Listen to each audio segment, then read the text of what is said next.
Hello, everyone, and welcome to the Black Eel Podcast. So, what we're going to be having here is we're going to be talking about Jessica Jones Season 1, moving on to Skeleton Crew um, Episode 7, and then we're going to be talking about the season finale of Creature Commandos, and then ending with a character spotlight from me. So, let's get right into Jessica Jones. So, Mike and I talked a little bit about this yesterday. But overall, it sounds like you actually like the show, which I'm very happy with. Yeah, no, I did. It was a good show. It was very dark. Um and I mean, like I said, it was a good show. It was very different. I can't say it was very different than Daredevil, but like it was different but the same at the same time. It was like it was Yeah, the dark, gritty feel that which I knew the Netflix Marvel shows were known for. But it was like there was still a hint of detectiveness in both shows, but obviously this one was more so versus his was more just like going around punching thugs. She was actually trying to like somewhat investigating things. yeah. I think the big difference is, and I told you this too. It's that his show is more of like a vigilante show. Yep. Hers is much more like detective PI show. And Yep. again, that does not mean they both fit in the same universe, obviously. No, Um, yeah. and so in this season, we got introduced to several characters, but two of which play big roles in the Defender saga. So the nurse was back, as you know, and Yep. then Luke Cage. Not to say that everyone else doesn't play a huge role. I just don't want to give anything away because at least those two, you know for a fact, are coming back again. They're obvious. I mean, I'm assuming obviously Trish is coming back. I'm assuming for seasons down the road because there's you said that there's a season 2 and 3 of Jessica Jones, so Yep.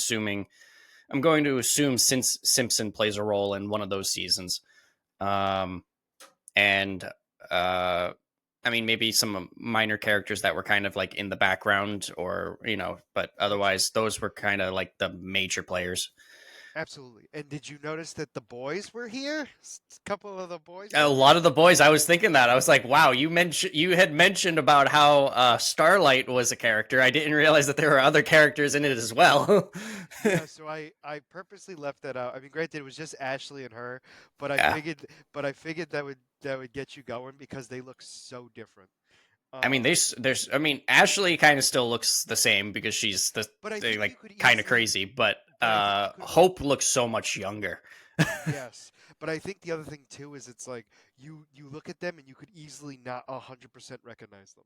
Oh yeah, no. Um, At first, I was like, "Wait, is that Starlight?" And I'm like, "No, there's no way." And then I'm like, "Oh my god, it is." yeah. So it was. I mean, realistically, I like, and I've told you this a million times. Jessica Jones, in my opinion, was the better of all the series. Um, and you can understand why because of my tastes. That does not mean because it's so dark and so well done.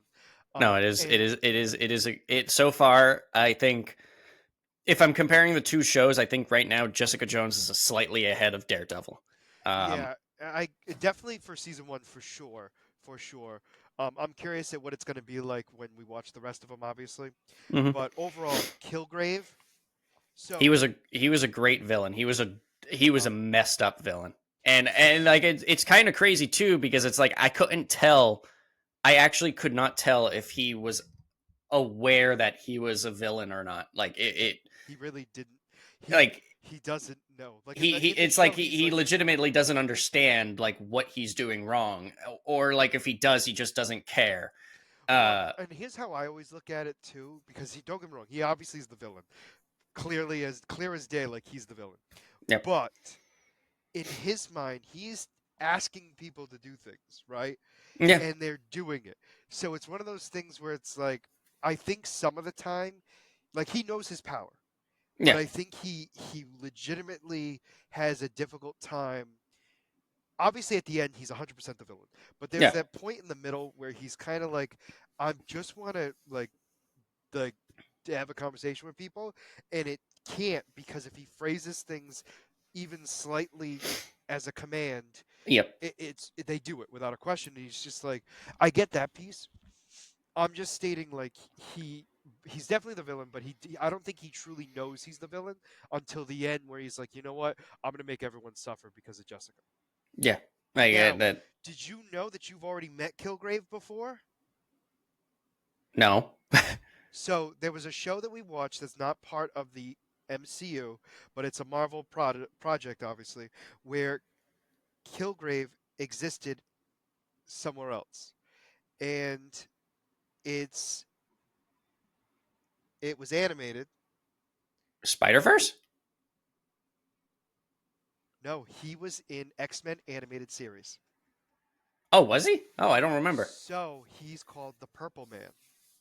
Oh, In the okay. comics, he's the Purple Man. So I don't know if you remember who Purple Man is. It was I believe it was either a two-part episode or a one-off. It's where Scott goes back to his orphanage, and this guy is taking all these kids in as his orphans, and then he's making them do what he wants. I don't remember that at all. I'll Okay. be honest. So anyway, so he exists obviously there, but he is so like this rendition of him has parts of the comic book ish of him, Mhm. but is so, in my opinion, so much better done in the show than he's portrayed in the comics, and that's, in my opinion, a rarity. I was going But to say that's a rare take to because obviously things are you can show things better on paper versus in the show, but in I mean I also don't think he's ever been like a major character, which is probably why they didn't put a lot of thought into him. it's fair. Although I will say that some of the stuff, like obviously, and he's my character spotlight. So Okay. when we talk more about him, you'll hear things that you saw in the show, but it was spaced out so significantly in the comics. Okay. Um, but I like I said, Um. Kilgrave was No, I mean phenomenal. he was no he was a great he was great. I mean like you said like in the middle of it where it's like I don't know like if I'm ordering things or if people want to be for themselves, but yet at the same time he's still ordering them to do things badly because he's like acting out kind of thing. Like Absolutely. when he was supposed to be living with Jessica, how he orders the two servants to stare at the window and they're not allowed to blink until she comes home. And It's like, also, did you remember what he said after she got home? oh, like to her No, to or to them. them. It was something like you clean yourself up, you look gross or something. So clean up your mess. So they had to clean up the floor because they went to the bathroom there. You cut out for a They second. What was that? they had to clean up their mess because they went to the bathroom there. Oh yeah. Um, No, yeah, I do. Okay, yeah, I do remember that. There was a lot of people that ended up going to the bathroom because he was just like, there was the little girl at the beginning of the series yep, that got he told to go in the closet. There was the guy that he told to stare at the fence for forever. forever. Um, And there was that, them. yep. I think there Those are the was at only ones least we know for sure. I thought there was at least one more, but either way, doesn't matter. Like either way, it's gross. No, absolutely. And but it also shows how much he doesn't care. Yeah. Like It's like he wants to play the victim, but when he does things like that, he can't. correct. And also too, like he makes it seem like his parents were horrible people, and then it turns out they weren't anywhere as bad as he thinks they are. I mean, I can like that's the thing. It's like you can see it from perspective because Oh, obviously in his literally. eyes, they were doing all these horrible things to him, But and he didn't understand why. But there's a reason they were doing it.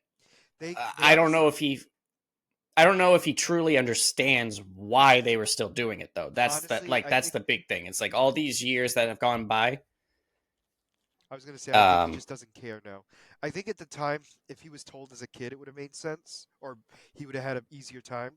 But as a kid, they were scared of him because as a kid, you're making yeah, a lot of demands. I mean, for goodness sakes, he burnt his mother's face with the yeah, iron. And again, yep. he technically doesn't do anything himself. But the only thing I would have to say is I was a little disappointed that they killed him, but it makes sense why they had to. He was too much Yeah, of a it's one of those. powerhouse. It's one of those characters that if you don't kill him, you know, It doesn't you make have se- to. it doesn't make sense to keep him alive. I mean, I could like if they injured him, but like it got to the point where he would already like they already started the story with him being injured, and like he figured out a way to get himself back to the way he was. So like the idea is like he and the fact that he kept himself awake and conscious during his kidney surgery. Yep. Yep.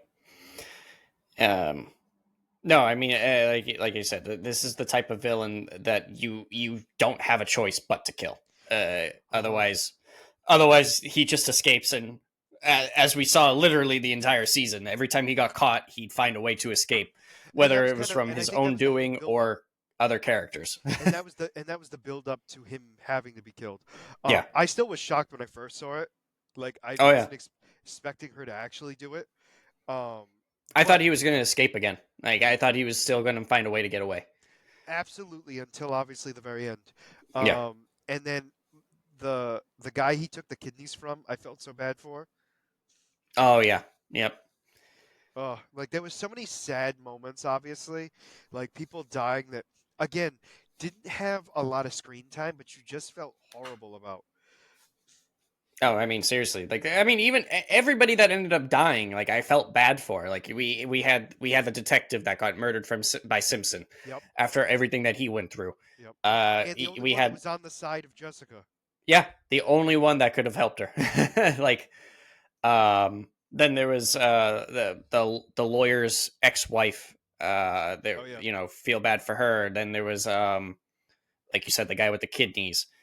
Everybody that got affected by him, you just felt bad because obviously it Hope was as out of well. their hope. Yep, she went through a lot because she murdered her Everything. own parents. I mean, Yeah, yeah. And and I mean, she thought. I mean, we're not really. No, no, no. We have it for a fact. Um, she had she was raped and was growing Kilgrave's child. well, yeah, and this is where it gets weird too because like yes, it is 100% considered rape, but it's one of those weird things because it's because of his mind control. He makes them think they like it. Yep, Um, but no, it was definitely rape, and she didn't want the kid inside of her, which yep, is fair. yeah. Um, and yeah, like that whole thing was a mess too. At Like first, I didn't it, think it was. At first, I didn't think she was like being serious because I thought it was like everything she went through. She just had this feeling and she felt gross. But then after, when the lawyer told him, it's like, oh, we got your kid in like whatever, like a containment area or something. That's when I was like, oh crap, wow. Because everyone was telling her like, oh no, I don't think, like, trying to calm her down, like trying to make her think that it was, trying to make her understand that, she's been through a lot and she's like not all there mentally. correct. Um, at least that's how I took it. Um, I mean, my whole thing is it's like Jessica knew what happened, so Jessica already knew what that girl had gone through and yeah. knew that she was um, sexually assaulted. Oh yeah. No, no, no. I mean, there's no Everyone question else, about on the other that. hand, I feel like might not know, obviously for obvious reasons, until they found out she was pregnant. But yeah, no, that whole scene was weird. The other thing that weirded me out too was how he felt when he found out his about his child. He had no care. Yeah. And and and the reason why I say that is because and you'll hear a little bit in a minute. The fact that he doesn't care about it is weird to me. But he used the stem cells to make himself stronger. Hmm. Um, but yeah, it was an interesting show. I cannot because the next one is Daredevil season 2 that we're going to be watching next week, and then it's two more after that, and then we get to the Defender saga, um, and we'll Okay. go from there. Cause I don't. I mean, I don't know about. I mean, again, will have a little bit more time as long as I don't forget about it. But towards the end of the month, uh, towards the end of the month, what we'll have 2 or 3 shows again it's because just two. it's 2 again. All right, then It I goes mean, back to two because Spider-Man is so much later than I thought. We actually have a gap in time where we have 1 week of just one show. yep. Um, No, that I know. That I know that there would be a little bit, but I because it was, yeah. So it'll only be Harley Quinn after this week. yes, I had to think about it. Yeah, because it's Skeleton Crew, Harley Quinn, and then next week it's just It's just Harley Harley Quinn. Quinn, and then after that, it's Friendly Neighborhood Spider-Man and Harley Quinn. Yeah. Um, but yeah, so overall, I mean, like, I thought this was a great show. I'm glad you liked it. HGI, or whatever the initials are of the place. Um, Spoiler alert, has a bigger role to play later. Um, Obviously. well, I know it wasn't giving really anything away. That's why I said it. I know. And I mean, I but even said it. It's like, obviously, I'm assuming Simpson's going to play a role later seasons. so So, Hogard, how did you feel about the lawyer? oh, I hated her. No, no, Hated her from the very beginning. Like, she is the stereotypical New York lawyer, oh but yeah. because of that, is such a good character. No, Like, she's a great character, and that's how you know she's a great character because you want to hate her. yes, Uh, even at her worst, even when she's like being cut by 10,000 cuts, you still don't feel bad for her. nope. I'm just like, oh no, it's going to keep going. And I was just sitting there. I'm like, all right, how's she going to get out of it? And And we obviously, we saw saw that she got out of it, but it wasn't from her own doing. no. Um, But yeah, it was just one of those things where, and she wanted the power. She wanted yep, to have his power because she wanted to have everyone do what she wants. yep. Because realistically, that's what she would like. And she thought, in her That's words, also what she's used to. So, yes, but like she would then be able. So her whole thing was, she not only wanted the power, then she was like, maybe I can control Kilgrave, yep. and then obviously that didn't work out. Let's be honest, there that backfired in her face pretty damn quickly. Oh yeah, And no, I mean, although we knew everyone, that was going to I was happen. gonna say everyone else knew except for her. Yep. But She yeah, thought that she could manipulate him in terms of like, oh, we can work together kind of thing, and then she could figure out a way to control him, which obviously not going to happen. and then how did you feel about Luke Cage and his powers? I mean, there's really not much to think about. Like he's strong. He's kind of he's to an extent indestructible. Um, So his skin's unbreakable, and there's a huge distinction to that because he could take bullets, he could take a bomb to the face. The yeah, problem is the as I think you kind of figured out from the shotgun blast, internally he's still regular. yeah, So like his body can still get contusions and everything yeah. else. Obviously his skin doesn't break, but he can still take some severe damage. Well, the reason why I say that the way I say it is because in when he first met Jessica and was explaining his powers to her, she was like, "Oh, okay," testing the limits of like what he could do, and he said, he said, in theory, my skin is indestructible. I haven't found anything that could break it. I don't really want to test it to find out how much he can resist. So there could potentially be something that could hurt him or break his skin, but he just hasn't found it yet. Obviously we found that the shotgun shot didn't break his skin, the needles don't break his skin, the bomb didn't break his skin, so it has to be, who knows, maybe he needs to get a nuke. That's the only way he's going to break his skin. But we've seen a lot, he just doesn't know if it's truly indestructible. Correct. And that was kind of my point. No, no, I get what you're saying, but what I meant was because you said he's indestructible, and the difference is his skin. Yeah, his And the skin, yeah. reason why I say that it's semantics, but there's a reason for it, obviously. Well, obviously we saw that with the nurse, she went in through his eye, so which is gross, but It's the only way to get the medicine in. I know. But yeah, so he's gonna be obviously he's got his own show coming out. We're gonna be seeing that, and you're gonna see more of his abilities. Um, Obviously, I mean that shouldn't ruin anything. The only thing that I'm disappointed about with this show is obviously I'm aware that every single character from the Netflix Marvel series has agreed to come back if they are asked, except for Luke Cage, which I'm very disappointed about because I would love to see more of him in the MCU. He what To be fair though, he was very unhappy with how they ended it. Yeah, no, I Which understand no, no, like I the get it. Here's the thing. I 100% agree with you because I can't see anybody else being Luke Cage. And in yeah, fact, I guarantee you they won't bring Luke Cage back. They'll bring Power Man back.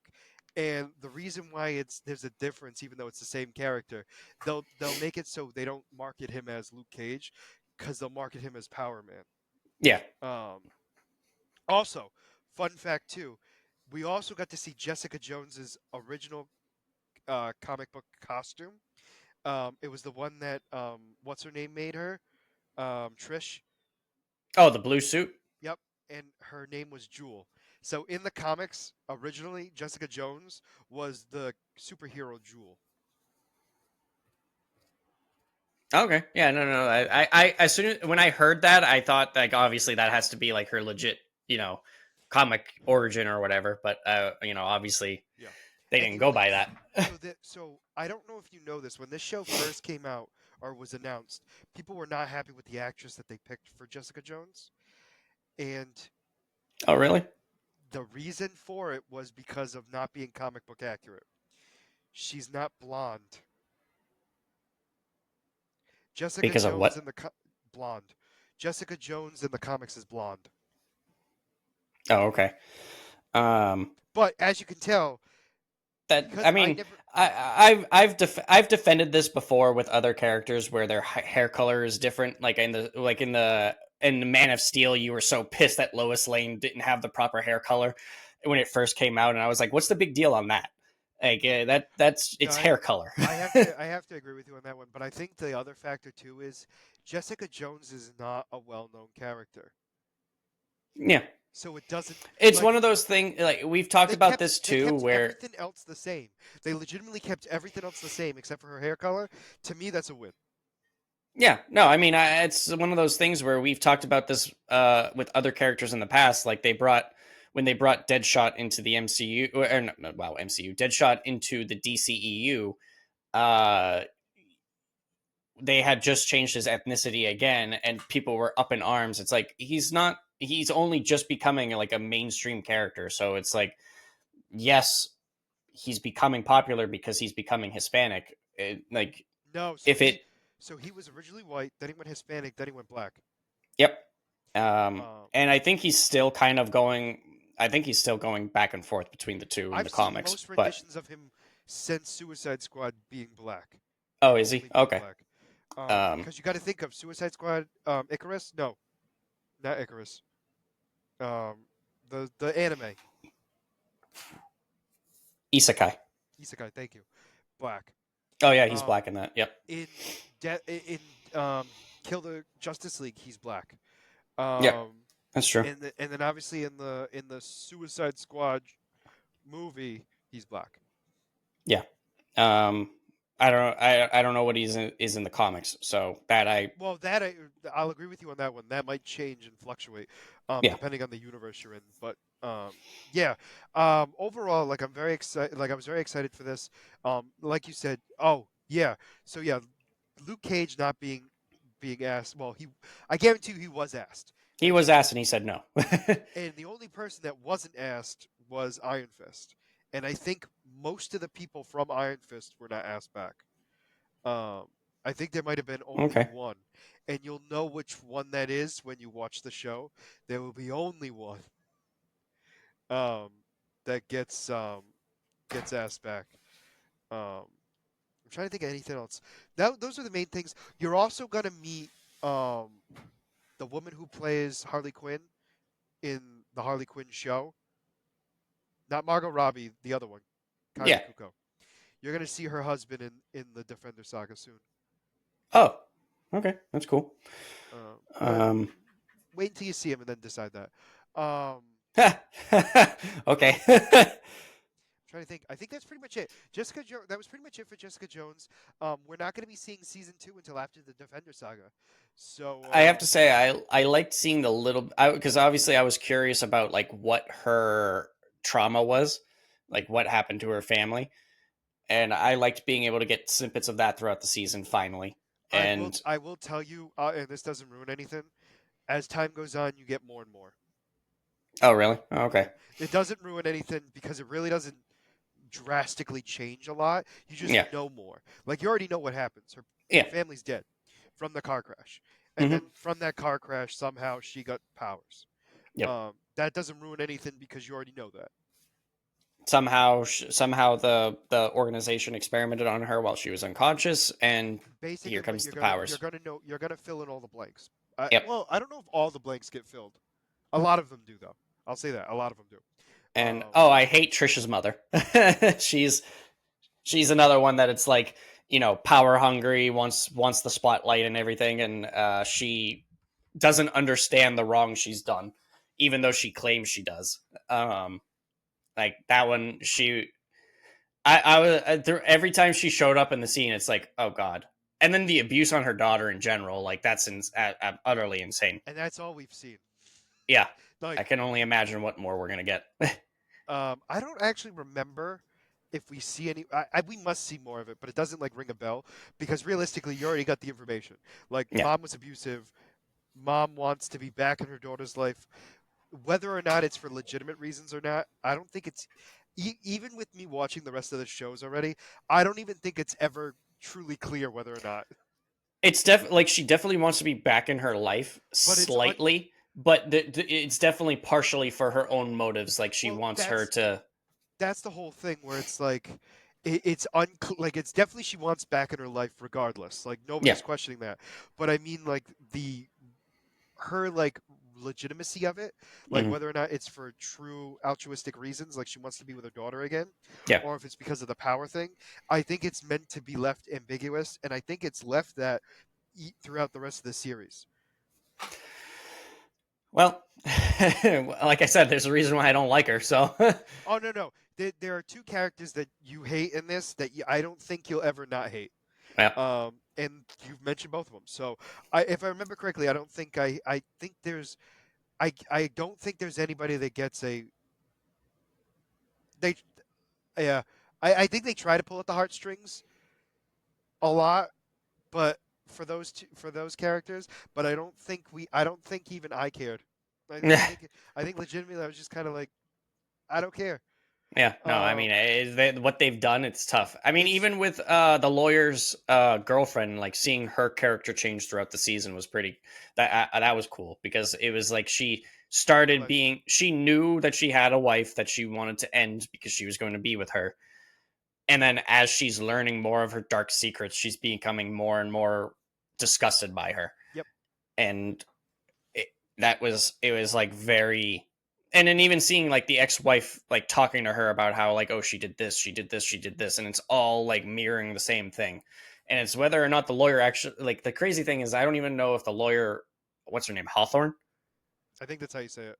um like, I don't think she actually truly like the way she was reacting. I don't know if she was aware that this is how, like, that's how she was treating her, the both of them, you know. In the end, she cared only about her money. Realistically, Well, that's what no, came she down to. cared about her money, but I mean, obviously, at the end, she was very upset that the girlfriend didn't want to see her anymore. She was actually very upset about that. I know That, I that believe, was true.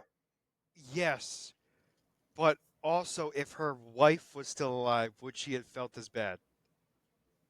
That's the other factor too, because because if you remember, like Kilgrave was like, "I want you to bring me to the most trusted doctor that you know," and it goes to the wife, right? And so now the wife's dead, right? What Yeah, I'm saying is, I'm wondering if the wife didn't die and she was just left unconscious, let's say, right? yeah. Would would she have felt the same way that the girlfriend didn't want to see her? I'm wondering because options were going to be open at that point that might have changed some things.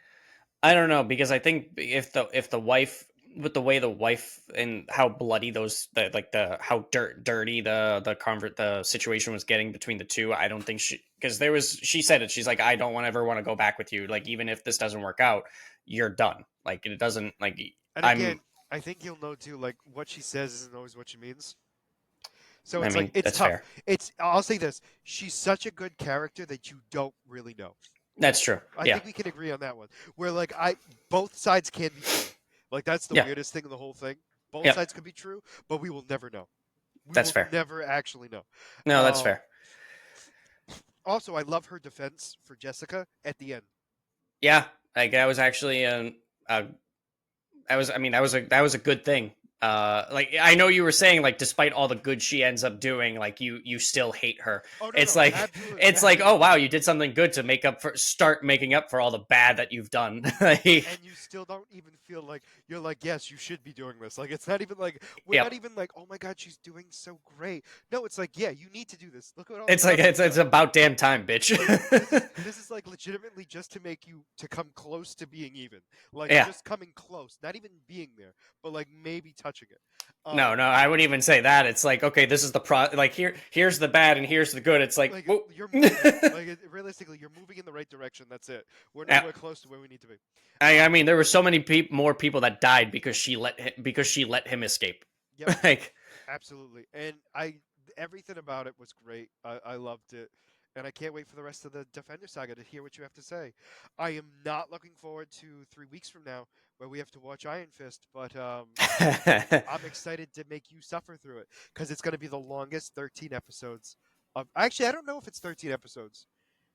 I'm assuming it is because every other show has been, but it's been so long I don't remember. Because if I remember correctly, Defender Saga I think is the only one that isn't 13 episodes. It's 10. but I mean, which is fine. No, You no, I know, we'll know, but get there. We'll get there when we get there. I just don't, I don't want to. I just really don't want to watch Iron Fist. It's so bad. You know what's funny is that you were going to willingly put yourself through it when you were rewatching the MCU with the Defender saga included in it, And I never and did then it. I made it to. I made it to.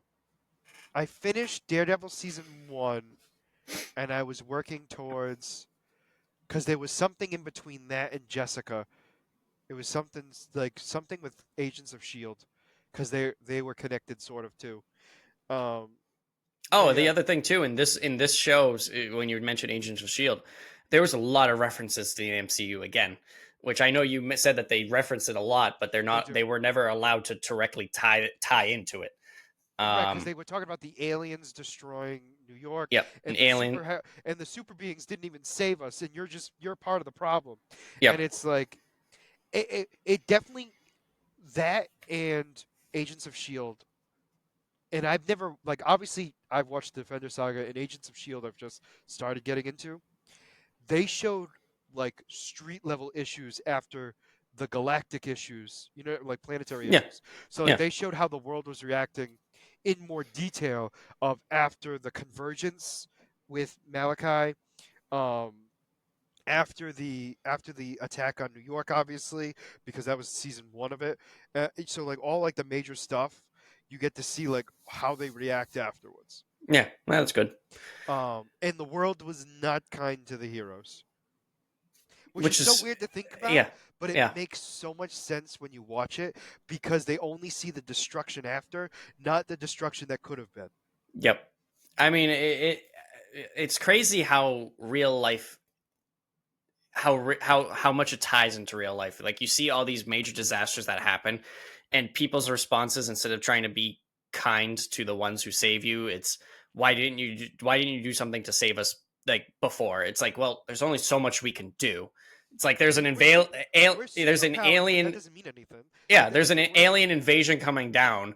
What do you want a group of 5 or 6 people to do to stop a horde of aliens? Like I they're not going to 100. be everywhere at once. But at the same time, you have the evil behind it, right? That's formed because of it, and then you have those like Hawkeye, like Kate Bishop, who were like idolizing after what happened there. You know what I'm saying? So like you have both sides of the Yeah. coin. So it's just weird Yep. to me, but I get it to a certain degree.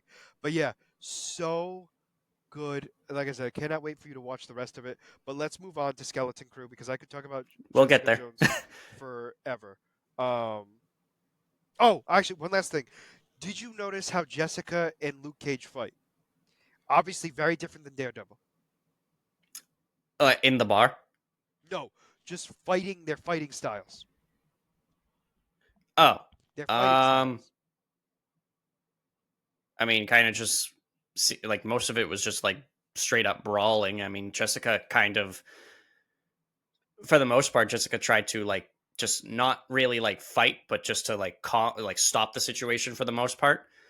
So Depending on the Jessica's not a fighter. So the whole idea is Jessica's not a fighter. Okay. Um, so she literally can't like fight. I guess the best way to phrase it. And so Yeah, I mean, she didn't. She's. It's not like she's. It's like street level fighting where it's like you just throwing punches kind of thing. And like I said, I give I even disagree on that because Luke Cage is the street fighter really. So like he's got more of like the boxer esque to him, and then she's more of like the thrower. Like she'll still hit you and do some damage, but that's because of her super strength.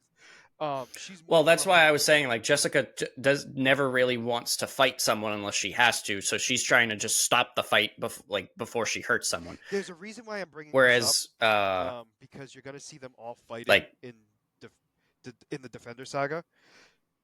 mhm. So you're Yeah, gonna see I them mean, all fighting in the Defender Saga, and they all have a different fighting style, and it's just so funny watching everyone else fight and then Jessica fight. no, well, again, no, No, but I you understand understand, it. like it, yeah. But no, I was just curious on that front. All right, let's get to the Skeleton Crew. So this episode was incredible. No, it was a great episode. It's so funny because it's like everyone's talking about how Jod or is or Crimson Jack, whatever, Crimson is Jack. just like a so bad. Um, and it's like now we're starting to see how what kind of a person he really is. So it's like finally finally everything's coming together, and how he truly just wants. Oh, excuse me. Mm. Apologies. How he truly just wants the treasure. Doesn't care about anything else except for the treasure. Absolutely. Um, And so the idea is, yeah. So they go to at Atten. Wait, no. Here's my question though. Now I'm confused because I think I might be mixing up the two episodes, the one before it. When does this one start? Does this one start when he's already on the ship, or is this when they all get to at Atten together and they're watching from the outside? so the pirates get to Atten and they're sitting in front of You're cutting the out. I'm the losing you. barrier. Oh, yeah, okay. Okay, no, no. So Can you then hear I know me? where we are. No, no, you are cutting out. But anyway, Yeah, they I get got to it. the barrier, and then they send like decoys in to try to get in there, and they get And destroyed, and they that's get when the destroyed, and then they're gonna go kill Crimson Jack for lying, and then the kid's ship comes in, and then that's when they pull it in, and they then do that thing. He kills, so they grab the Captain Wolf with the mechanical arm. yep. Crimson Jack then shoots him and says, "I'm captain now. Get those kids." And now we're gonna do this. And then he puts on his helmet to be the real captain. Um, and also, I don't understand the point of the helmet. Just to be intimidating, I guess. I guess. Is I mean, Anyway, so then we plus have. I don't know if you picked up on it, but he's clearly hiding his force abilities from his crew. No, I did know that. You did, okay. Well, yeah, I because when get he breaks the chains, he purposely makes sure that they're away from him so they don't yep, see it. yep, and He also didn't show his lightsaber either no, until he did then no not. one was around. Well, none of his crew. I'm curious as to like why he was doing that. My theory is that he's afraid that the crew would turn him into the Empire, Because he's worth or more. yeah. But I'm wondering if it's just like wondering if there's another reason to it. I think it's the idea of, and this is more of pirate lore. Somebody who can just break out of their chains, right? Is like, oh my gosh, he's the greatest. Like he is the greatest escape artist. He's the greatest captain. He's able to escape all these things and everything else. But when you add, oh, he's a force user, it kind of diminishes his legacy a little bit. And I know that's weird to say, because he's needs to be known to do all these great feats without knowing that he can do it because of the force abilities. Yeah, no, that's true. It's a pirate thing. I legitimately I'm taking it. I'm assuming, and I know what happens when I assume, but I'm Yeah, under the impression that space piracy, the legacies of that, is the same to the sea pirates that we know. Like they had all these stories which made them more terrifying than they actually were. You know what I no, mean? I mean definitely. I mean a lot of piracy was like the illusion and the magic. So Exactly, and like, and to the world, force users are not magic. I guess the best way to phrase it. They're not of like they're known. I guess is the best way to phrase it. You know what I mean? Yeah, no, And no, so, no, that's fair. and so it loses some of its power. I guess the best way Well, to I put mean, it. it really depends on the like when this takes place in those in that term, because don't forget during the Empire they were trying the during the Empire years they were trying very hard to like, oh, Jedi is a myth, like they're long gone, they're forgotten in the past, Ye- and they're obviously on at Atten they're still like seen as heroes, but to the rest of the galaxy they're monsters. Yeah, but I also think too, like, there's a difference between a Jedi and a Force user. Well, I mean, as you can see, like a lot of people, you see the Force and they just assume you're a Jedi. Yeah, I guess. I don't know. I'm thinking more on my end because he's a pirate, and it We adds. know that. Don't forget, we know the difference. But like, look at the kid right at the No, beginning. He saw him use the Force. He thought but he was he's a also Jedi. been but his planet has been secluded from the outside world, the outside universe. I think that in that sense, I think it's still the same because, uh, if anything, it becomes more so because then the Sith are still supposed to be extinct, so people don't know that the Sith, the Sith is still in hiding. That's fair. So they only know of the Jedi All right, if you that's fair. know of what they are. That's fair. That's fair. But yeah, either way, so they then get captured, and then the communication beacon that pops out, made by the parents, basically telling them how to get back on planet, but in the most bizarre way possible. Um, but I understand why they had to keep it a secret. They still couldn't tell people. Yep. Because if Um, it gets into the wrong hands, they know how to get through, absolutely. So anyway, um, which it did. it did because Jack you was using that to his advantage.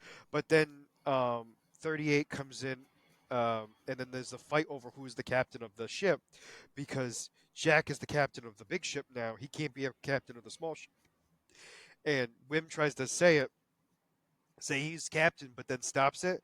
And then I actually so anyway, Jack is the captain, but then Fern says something, and I don't remember fully what it was. Was it It like was no, it takesies was backsies?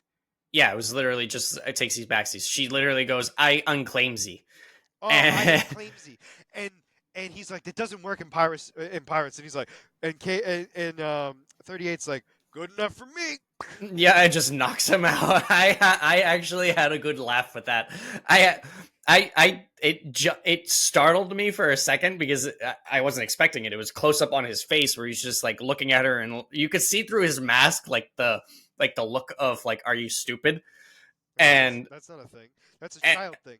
And then yeah, realizing, and I think the other thing too is that's the pirate code though. Meaning, like, I don't think it's specified in general, but I think there's so many loopholes where, like, you can contest it no matter what. no, you can definitely contest it, and it was very much one of those things where 33 chose Fern over Jod. Oh yes, but So it was like, he's well aware. Like we're well aware of that from the get go. yeah. So like because he prefers her, he was just like, you know what? Screw it. I'm gonna go where I Well, want. because in his mind, he's got the pirate code, and there's nothing saying she can't do it. Yeah. So in his mind, it could be done. And And I so know, he gets like I said, like when I saw the fist go like across his face, I was like, oh, whoa, and then I just like, see him collapse, and I'm like, had a good laugh. he takes out the rest of the crew members, throws them outside the ship. They begin to take off. Obviously, Jack gets on, and they get into At-Atten safely because the ship doesn't is allowed to go through the sensors without a problem because Yep. apparently it destroys any ship that isn't an At-Atten ship. Isn't an emissary ship. Yeah, and so it's allowed to go through, and they get to the atmosphere of the planet where they get to actually see the real planet, and that's when Jack comes out. 33 comes to try to stop him, and he just slices him in half with his Slices his lightsaber. head off. Head off, sorry, yes. Which was so sad. And 33 just like I love 33, but he doesn't do much. But he does a lot too. Like it blows my mind at how inconsistent his combat is. Oh, I know, right? That's actually true. It's like like when he's really needed, it's like he gets killed, but at the same time, he, like you said, he does so much else. It's like, oh my god. Exactly. So then they land. They're taken to the vault. He tells the droids to keep the kids on the ship for safety reasons. Um, and so the families are like, "Oh, we're gonna go down to the vault to go see them." Jack gets to see one of many vaults, There and was over 1,000 volts, I it believe. was like 1100 something. Yeah, Yeah, it was a lot of gold. it was like 1193, something stupid like that. It was a very specific number. No, obviously, Um, yeah, because the droids would have that memorized. no, absolutely, but I'm just like, it's a very specific number, and so he goes into one of the vaults and he's just like stunned at how much gold is in one vault, and is like super excited. And then the kids embrace their parents. He comes out, takes out his lightsaber, and that's how the episode ends. He ignites the lightsaber, What did I say? takes out the lightsaber. He takes it out. Um, I mean, it's very important because that is two different things. He could take it out and then he can ignite it. that's fair. You ignite it, it means bad things are coming potentially. So yeah, the next episode is obviously one of two things is going to happen, and I He know. also called for his crew to come down. No, he did not. No, he told the droids that he wants his crew to come down. He needs to talk to the supervisor. So it has not been done yet. He told the droids that wants the crew to come down. The I droid said you needed permission from the supervisor, and he said, okay, get well the go, supervisor. yeah, well go do that so we can get this figured out. So it Um, hasn't. My point I'm making is we don't know the crew is coming. I mean, That's the yeah. point I'm making. I don't think the crew's coming. There's a reason. There's a reason why I think so. I mean, so who do you think the supervisor is? I don't think there's a supervisor. Oh, you don't? I think Okay. the supervisor's dead. I think it's the pirate. The other still. I think it's still the other pirate, the captain of the old ship. I think. I think it was him and he's dead, and it's now the droids just doing the bidding since he's passed. So so you do think it's that still. Yeah, Because I I know thought we it talked was the about that a captain. couple of. Oh no, I Yeah, thought I think that for sure, and I still yeah. thought that. if It's if just the cap it's one of those things where if the captain is still alive or whether he's passed, because we don't really know how much I think time he's passed. has passed since But yeah, everything so that is was pretty much skeleton crew. happened. Correct. But yeah, that was pretty much the skeleton crew. The next episode, it's gonna be tough. It's either gonna be the crew comes down and it becomes an all-out war, which I don't think is gonna happen, because that's too much violence on at Atten. Um, I think it's gonna be more of Jack trying to figure out his way out because he's stuck on planet. Um, Yeah, he he's can't gonna be escape trying to figure that until out they figure that out. I mean, he can steal other because ships, I have so correct. I don't think he will be able to. I think he's gonna be locked in the brig, on planet. Because I don't think they're gonna kill him. But I think his crew is gonna then be captured by the Republic, the New Republic. okay. I mean, that's if the Republic shows up, because don't forget they never really sent anything to the Republic. I think they have a way to do so. For emergency purposes, they have the ability to. We'll have to see, obviously. Because the way that they're talking obviously is you can't send any communication outside the barrier, and they you had to do a specific device to get it out, and the droids are very lock and key about not letting things go through. So like you said, where the droids are No, I programmed a understand that. certain But what I'm way, they saying had is, to do a there's certain got to be thing. a protocol in place. That, correct. When the vaults are in danger, I would imagine that be the case. No, I mean, they're going to have a way to get the communications past the barrier, but they cannot do that until they get past the barrier. I think that's the point of the barriers. Nothing can Oh get through yes, that. yes, yes, yes, yes. No, you're sorry. You're absolutely right. Yes, you're correct. I'm There's just saying. definitely ways for them to do it, but they have to get past that first. No, agreed. Um, but yeah, so let's move on to Creature Commandos because this was such The a sad season episode. finale. Yeah. So this episode was Nina's episode. We found out how Nina became Nina, which was so. I Dude. every single one of these backstories pisses me off I because of know everything that's because going wrong with they these are characters is ridiculous. What was that? it's so huh? You're This cutting is in and out, so I'm losing you. Oh, yeah. This has been a tough recording for us. it has been. So anyway, so Nina was born with lungs outside of her rib cage. Um, and because of that, she had to have a device to help her breathe. And so her dad, who was apparently a biomechanical genius, created a device that could bring the child home, so she no longer had to be on the major um, apparatus.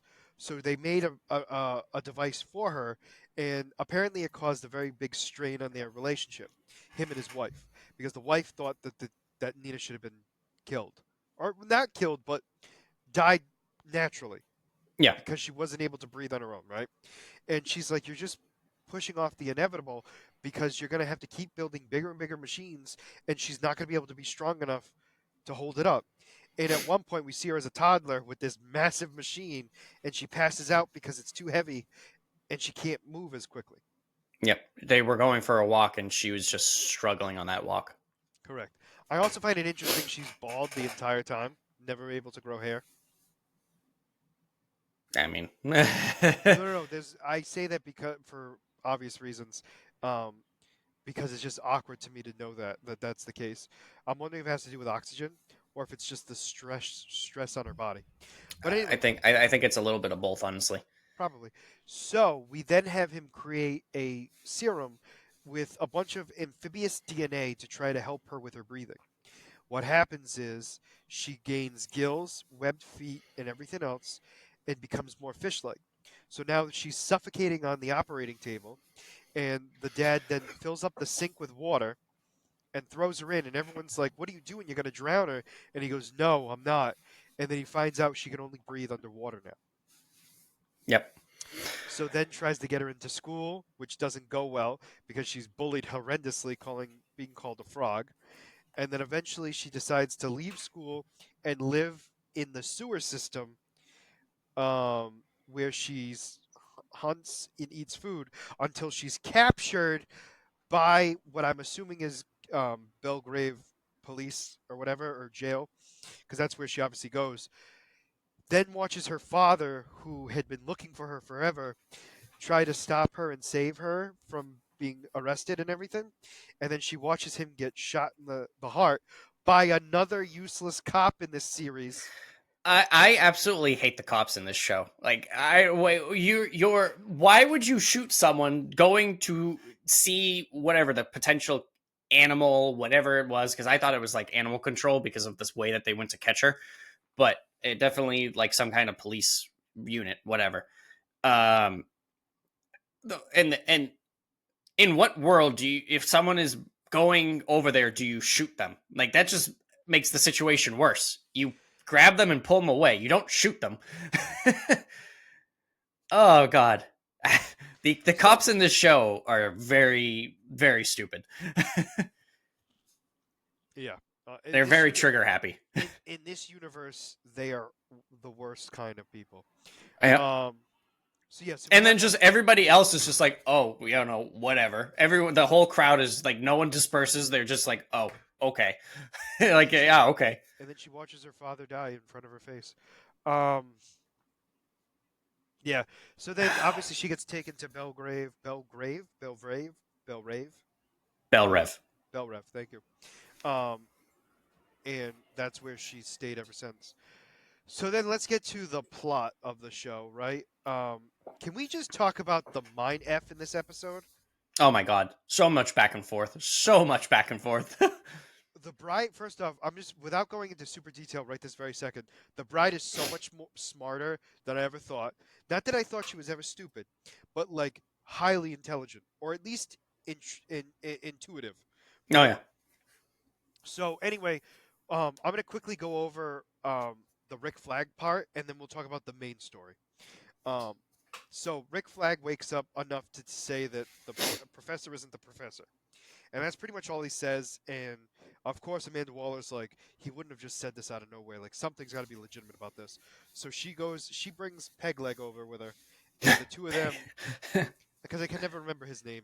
Yeah, no, I don't remember his name. And Let me he's see if I can so find it. funny in every show he's been in movie, and I cannot for the life of me remember.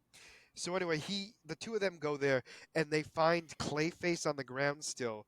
So they're making it seem like Clayface is dead, even though we both know there's no way Clayface is dead. Yeah, no, I mean, obviously he's getting his own show. I think. I think he's playing dead, obviously. I think he's just like severely hurt. I think I that's also kind of. wonder too, like I don't know if that's actually Clayface, meaning like no, hear me out. What we saw was Clayface, yes. I'm talking about when they go back to the house and see the pieces everywhere. That might not be Clayface. Clayface might have already pulled himself together and got out of there Okay, I mean that's possible, definitely. And he left like a decoy kind of situation. to make everyone think he's dead. That's Yeah. more of what I'm thinking. So they get there, they assume that Clayface is dead, and of course the other guy's like he's a shapeshifter, and she's like, "Are you kidding me?" And then she smells the dead body, and they go upstairs, and she's like, "Oh my gosh, Cersei was a liar. We got to stop this immediately." And then she tries to call Task Force M, unable to get a hold of him, so she calls the princess instead, and they get the guards' information, and the guards now know that Task Force M is to stop what they're doing. Yep. So I'm stopping there because it bleeds into everything else. So let's go back to the beginning of the episode where we have the four people combined together of Task Force M trying to figure out how they're going to get into the castle. So apparently they go into the control room where the bride just hops in and breaks this guy's neck. Yeah. No, just smashes his face in. Beautifully done, right? So then they begin to look at all the security cameras to see where the least amount of security is, and it looks like one wall has the least amount of security. Dr. Phosphorus says, "Let's look at all the recorded stuff to make sure that like we know what their routine is." And he sees the princess with some sort of monster. Hmm. Now, there's a glare on the screen so we can't see who it is. I mean, I was able to see who it was. You only see their legs. Yeah, and you know, you No, the no, no. the the, Oh the no. top half was blurry. I will Um. I will agree with you. I put two and two together too because Mhm. I was like, that's definitely got to be Clayface. Yeah. But then I was like, well, how does this all relate? Yeah. Oh yeah. Because like in my mind, just because I knew it was Clayface, I still didn't know what was going on. Like, At first, when I saw that, I was like, I was I was is he so in two places confused. at once? Yeah, I was no, I was actually well, yes, is he at two places at once? But I Which remember how was at a the thought I beginning, had. remember at the beginning when I said, there the Oh theory is that the yes, princess was Clayface. I was like, oh my god, this was actually right because I thought maybe he captured her and took her place or whatever, and then obviously, obviously that was not the case, but still so well done. Anyway, no, so then we have Eric Frankenstein, which had the least amount of. I was surprised at how quickly that issue was resolved. he had no significance in this episode. Like, He really had no significance in the series right now. no, like I mean, he was just there to be comedy and to be a pain in everybody's side. Specifically, the brides in more particular. But yes, for me, I was so surprised at how she was like, "I'm done with this," and just shoots him like so many times and is like, "Let's go, let's get out of here. I'm Where's surprised. over there?" I'll be honest. I was expecting him like that to not hurt him, and the fact that it actually like severely hurt him, I was actually like, oh, okay, They're not regular bullets that she has. okay, that's fair. Yeah, Um, because her arsenal is meant for him. that's true. I And I forgot hate about saying that. it that Yeah, way, but no, it's it so is. It true. is. Because she's expecting him to come all the time. So like she Yep. knows he's not dead. Like realistically, she's not oblivious to it, but it takes him out of the equation for them to have to deal with it.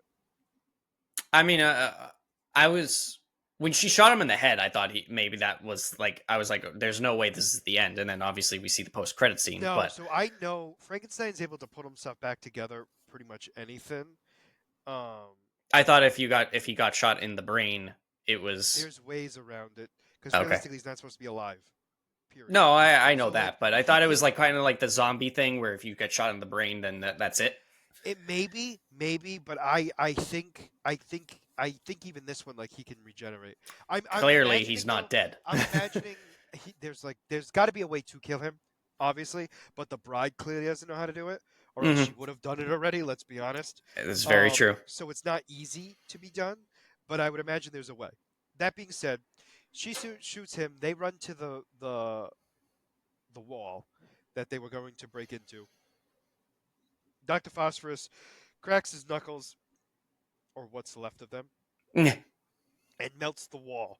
And he's like, "This is gonna take a while, FYI." And so this is where we have a cutscene of like more of Nina's past, but we've already discussed it. So they get through the wall, and apparently the princess is gonna go swimming in the lake. Because she has to be strong for her people.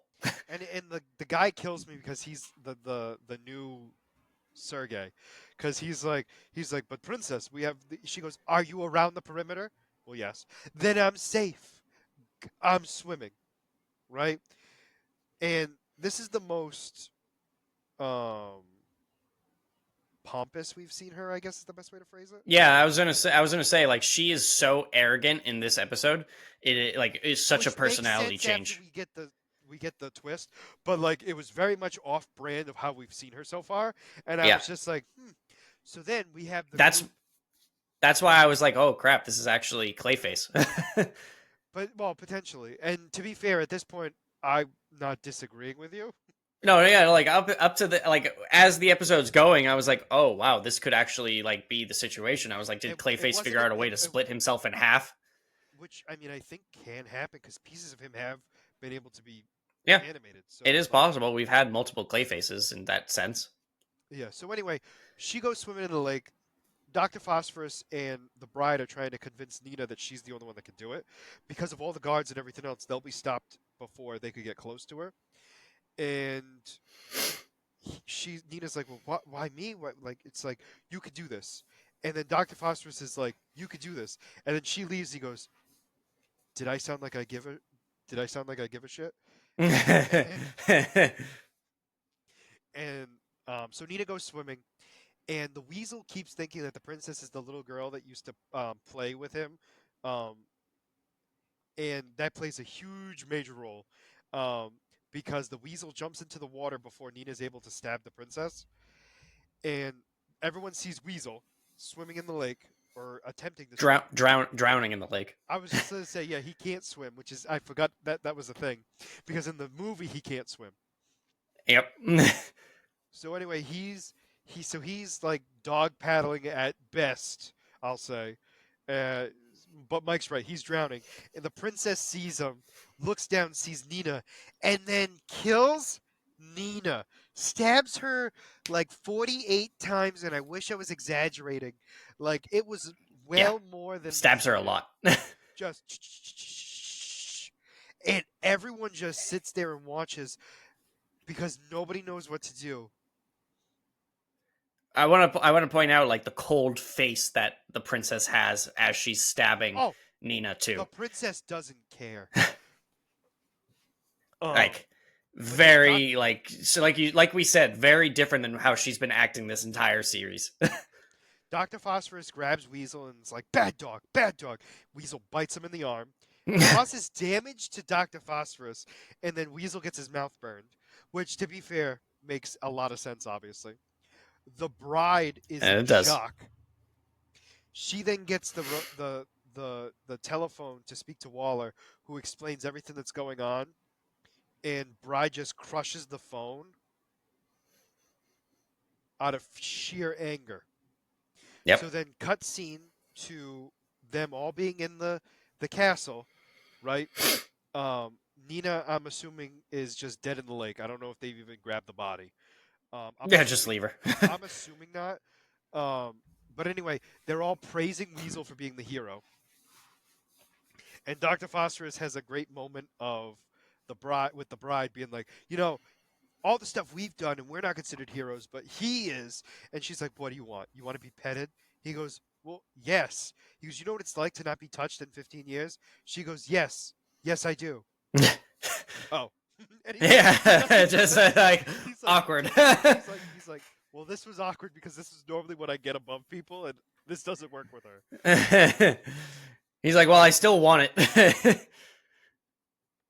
So the bride goes upstairs to speak to the princess, and this is the most bizarre conversation ever, because apparently the princess knew that Cersei was taught was going to talk to Clayface. She Princess talks to Clayface to get her to make the professor look bad because she knows what's going on thanks to Rick Flag. Yep. And so Clayface then makes it so that she looks like the innocent one, even though everything that Cersei said is 100% true. And the bride's like, here's the thing. I know you're a sadistic narcissist, and you want a psychopath, and you want to kill, you want to watch the world burn. And she was, I want you to know something. Me killing you is not because I'm ordered to, and it's not because I want to be a good guy. It's because you killed the only person I considered a friend and the only person that had even the slightest bit of heart out of my entire group. And that's the reason why I'm going to kill you. And so the princess goes to grab her gun, and Bride just shoots her right between the eyes Yep. and And then they proceed to leaves. leave. And then she's like, we got to go now. Like, now. Like, right now. And Dr. Phosphorus doesn't even question it. He's just like, all right. And then they grab Weasel and go. And they go back to so it's a cutscene again to Belrave? Bell Rev. Belrev.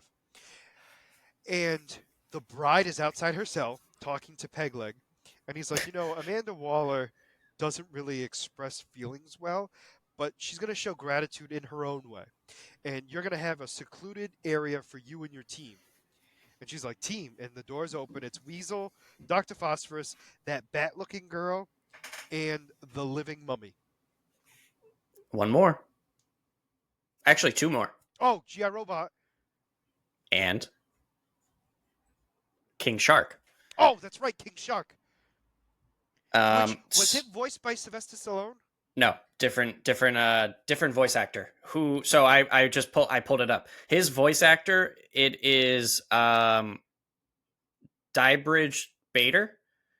Have you seen So for context, he is the voice of Batman in the Harley Quinn show. Okay. Uh,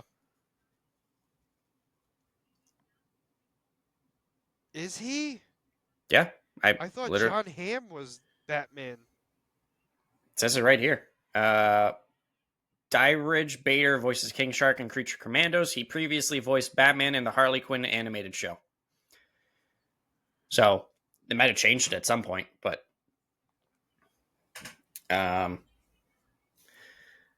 let's see who else. The Bat. But also, G.I. Robot got a huge upgrade. He's got a big upgrade. So for you to know, the Bat Lady, her name is Nosferata. Which is hilarious because I don't know what you know about Dracula. Yep. One of his aliases is Nosferatu. No, Nosferatu. Yep. Which is why it's funny to me. But anyway, sorry, continue. So for little context, she's a powerful vampire who fights Superboy to take over the Wildlands. Obviously, And the Wildlands is a place filled with genetic and experimented of evolved animals. So basically, the high evolutionary. Yep. And then the mummy-looking guy, his name is Callis.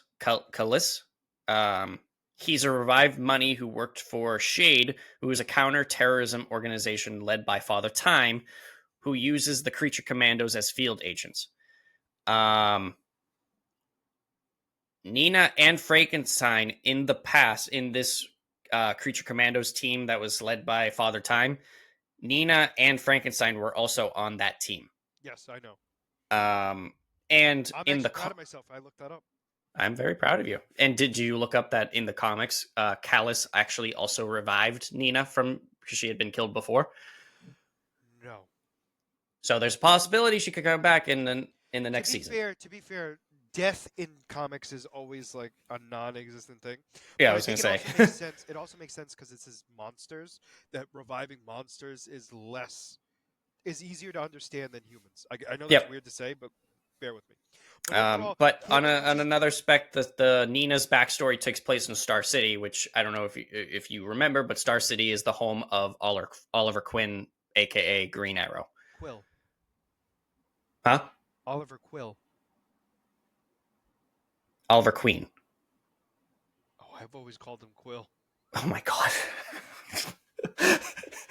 Anyway, I knew who you were talking about. If that makes it feel better, it doesn't. So we're gonna move on. Did you notice the reference to Marvel in this? Yes. Didn't know if you. I was surprised they said names. I was actually kind of surprised by that too. The fact that they Um, said like I was expecting them to like heavily hint it, but the fact that they went out and said it, I was they like, flat out was like they called him Ghost Rider. It was like blatant. yeah, I was like, wow. I mean, don't get me wrong. I think because it, they can. I think you're allowed to say the name. I mean, they've been doing a lot of that where they like in opposite shows they've been just like dropping the name. And I think you're allowed to say the name. I think you can't use their depiction. Yeah, Like you can't have a picture of them or anything because like there's that. a lot of instances in Marvel where they say reference like Batman or Superman and like a couple of those things, or Oh they no, absolutely, absolutely. I'm just stating like I think there's a way around it where you can the name can't be owned. yeah, Like you can't trademark it like meaning like oh like I'm being a Superman. No, no, no. But you can be like oh what is he trying to act like Superman or something? Like yeah, you can make because it's a conversation that people actually can have because you yeah, can't own it. absolutely.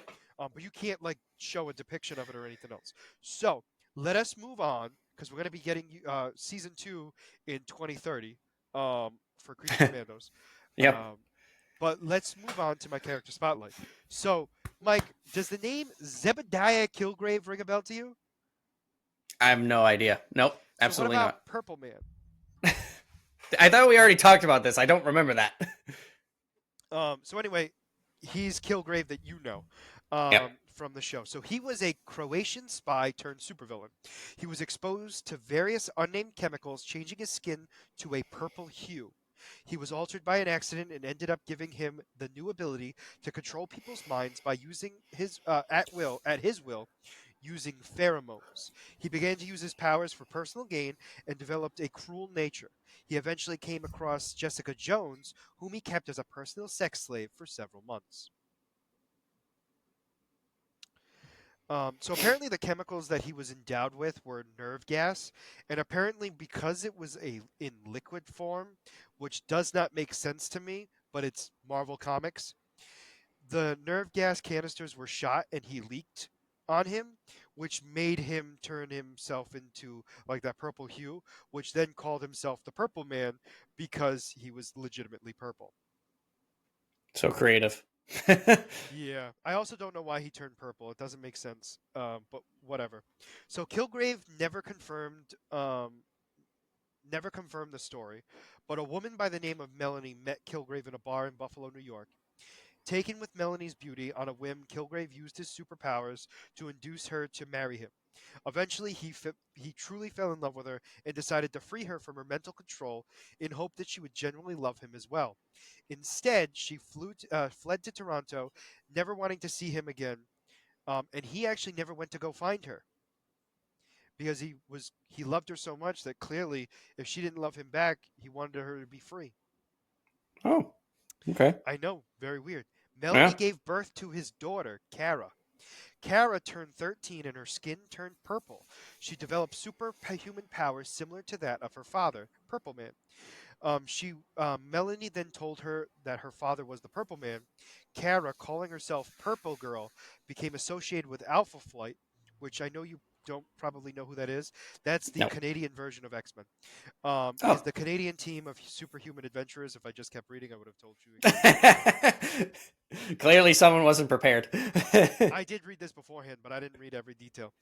So, having come to New York City, the Purple Man used his superhuman ability to force people to do whatever he wished, and even robbed a bank by this means. Now he intended to use his power to become a master of the world. However, he was instead defeated by the crime fighter Daredevil, whose willpower was strong enough to enable him to resist Kilgrave's power. Kilgrave was sent to prison, but he was finally escaped and made San Francisco his new base of operations. It's always New York to the San Francisco.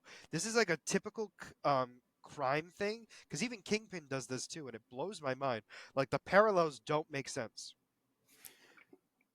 The He state built, is bigger, so it's easier to hide. I don't know, but it's specifically San Francisco, not California. Like New York City to San Francisco. This is a stereotypical Okay, thing that's in the fair. comics, and I don't understand it. Um, Huh. There he built himself a criminal empire, but was again opposed and defeated by Daredevil. This time, though, Kilgrave was not sent to prison, and his criminal empire in San Francisco collapsed, and he turned up in New York City once again. He used his powers to coerce Maxwell Glenn, the head of Glenn Industries, to committing various crimes on his behalf.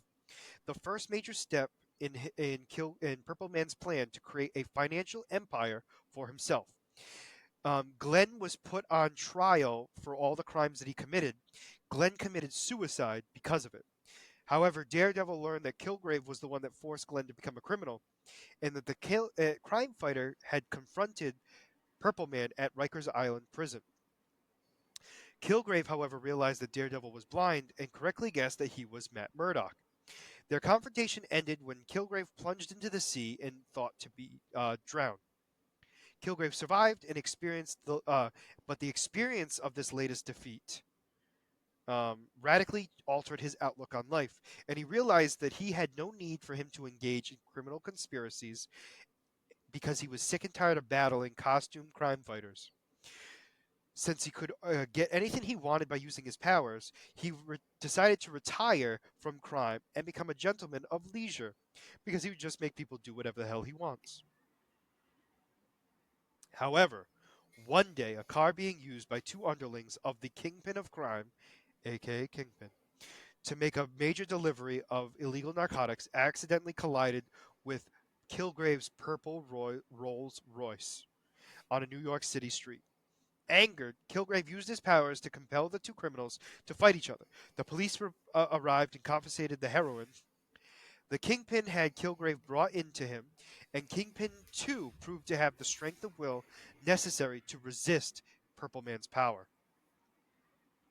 Kingpin forced the Purple Man to aid him into setting a death trap for various New York based costume crime fighters. Due to the increase in Purple Man's power over time, plus the use of sound system that amplified his voice, not even Daredevil could resist him any longer.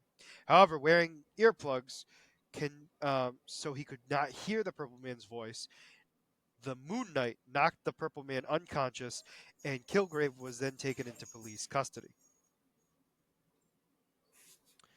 Um, he has dealt with the X-Men.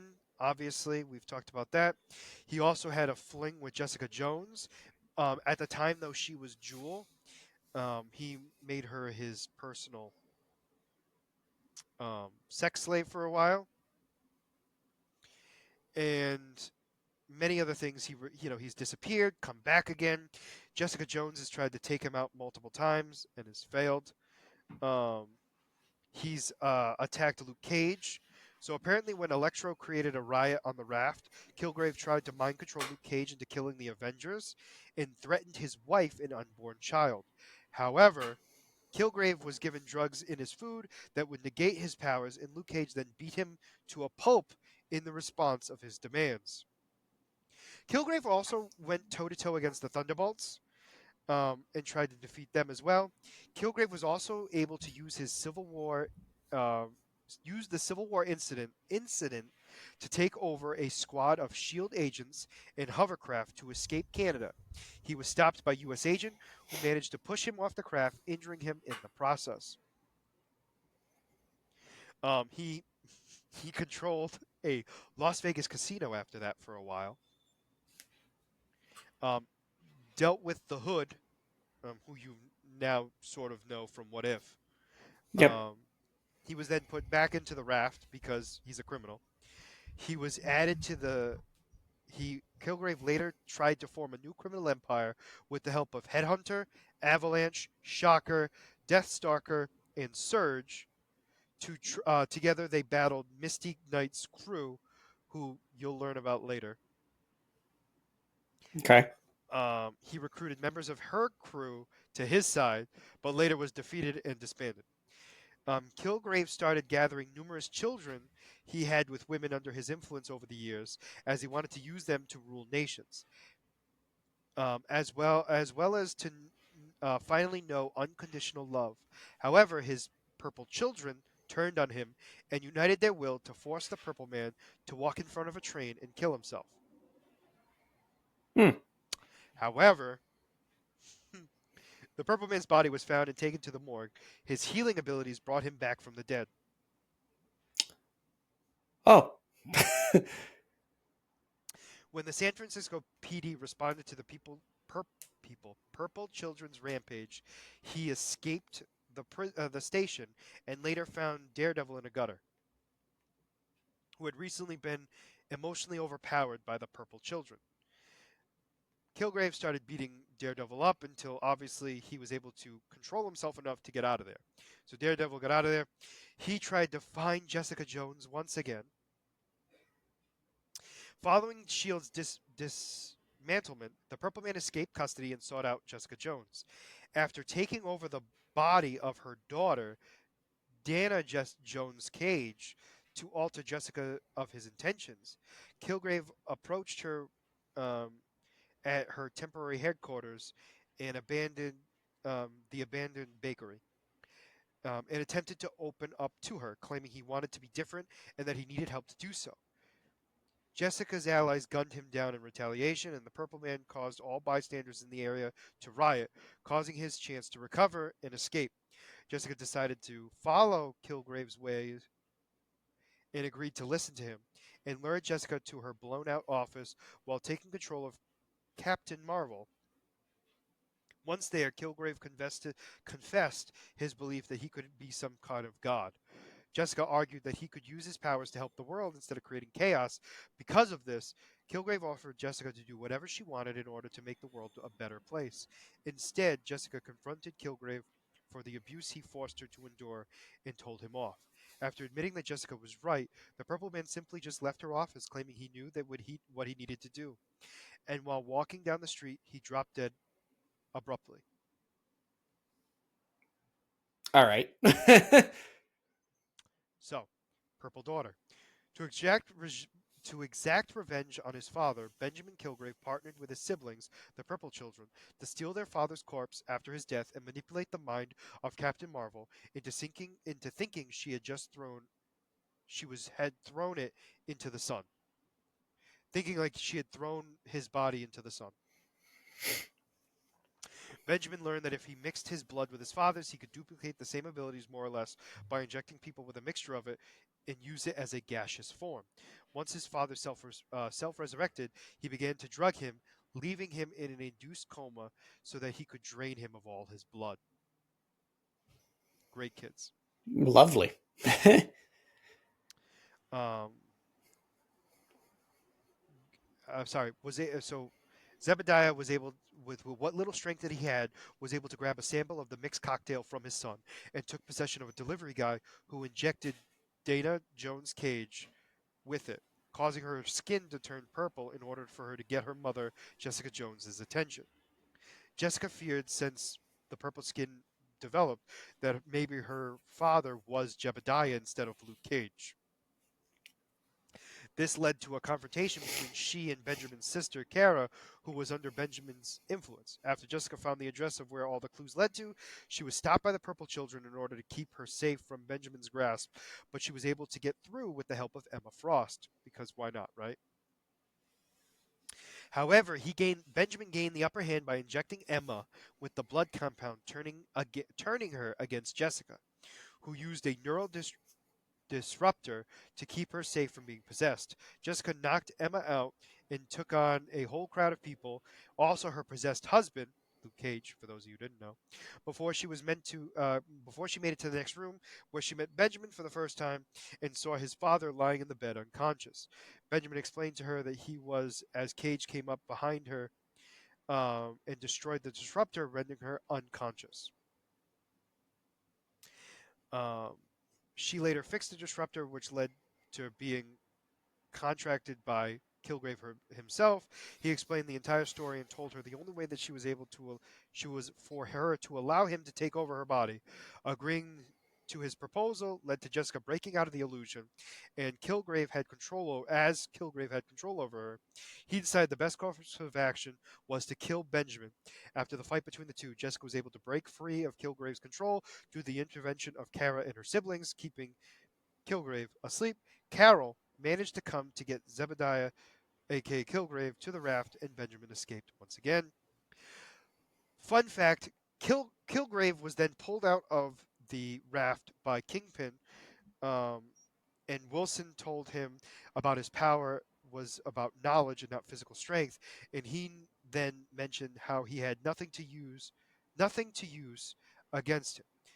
To which Kilgrave responded that he didn't need anyone. He told Kingpin to open the cell door, and Wilson did so and grabbed Kilgrave by the throat. The idea is he killed him. However, as of right now, he's not actually dead. There's no confirmation, essentially. Correct. Let me just make sure of that. Yeah, he's still alive as of right now. He was introduced in 1964 and has been around for a while. Played a bigger role, obviously, in the earlier years than he did now. So, his powers are mind control via pheromones. He possesses a power to sap people's wills, allowing him to command people by simple verbal suggestion. His powers originates in his skin cells, which has been mutagenically altered, and gets people to do whatever he wants. He is known to control over 100 people at once, and Nick Fury's intel classifies him as a power level 10. I don't know what that means. A real threat, most likely. I would think so. He has telepathic mind control, possession, regeneration. His body has also been mutated, so he is able to recover rapidly from trauma and heal from severe injuries. He's even been able to resurrect. In one instance, he's entered a death-like state while his body healed itself. Um, and then obviously his other abilities is charisma. He's a very charismatic individual, which helps him more effectively in the use of his powers. See, now when you say stuff like this, it makes me think that he's not going to be dead entirely in Jessica Jones in the show, and he's going to be coming back because he's going to resurrect himself. And I don't like that you're blinking at me, which means this is what's going to happen. So, all right, I'm not going to confirm. great. I am not going to confirm or deny. That's fair. I'm gonna let you sit in your little hut by yourself. All right. So his weaknesses: his time and distance. The effects only last as long as he is physically present. When he departs, the level of chemicals is reduced within his victims at various rates, depending on their metabolism, and then they're able to get control of themselves after. Certain individuals with exceptional willpower, such as Captain America, Daredevil, Doctor Doom, and Kingpin, are able to resist Kilgrave's charm. However, individuals like Jessica Jones have trained to resist his power. Okay. So he has telepathic immunity. Beings with certain level of psychic powers are also able to resist his power as well. Certain beings with altered metabolic processes, such as Wonder Man, have been proven to resist his powers as well. So potentially certain mutants might not be affected by his power as well. Also, non-breathing beings are not able to be affected by his abilities either. That's very randomly specific. The reason why they say it that way is because robots aren't affected by him, but there are creatures in the universe that don't need to breathe that are also unaffected. So they're living creatures, but they don't need to breathe. I guess kind of like the Celestials. Mm-hmm. Okay, And I guess and that then makes sense. part of the other issue is he needs to verbally command people. So without him being able to speak, his powers are useless. Yeah. So, fun fact for you: Kilgrave has been in two series, one of which you did not know. X-Men the animated series, and then obviously he's been in Jessica Jones. Hmm. So his power grid, because as we know, the power grid's out of 7. I find this to be so interesting to me because of where they rank him. His intelligence is a 2. Kind of makes sense. His strength is a 2. His speed is a 2. Hmm. His durability is considered a 2 after all the stuff they've talked about. I mean, I guess I guess the be idea is yeah, because he can't actually withstand the damage, his durability yeah. is low. Just because he has a healing factor doesn't mean he can endure the hits. I get it, but you understand where I'm coming from.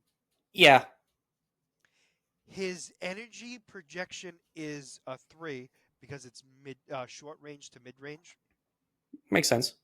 and then his fighting skills is a 1 because realistically he's not a fighter. But yes, Yeah. that, my friend, is Kilgrave, also known as the Purple Man. So that's why, if you've noticed, he wears purple in the show. Love those nods to the origins. So he has purple as huge shirts, and suits throughout the entire series. Hmm.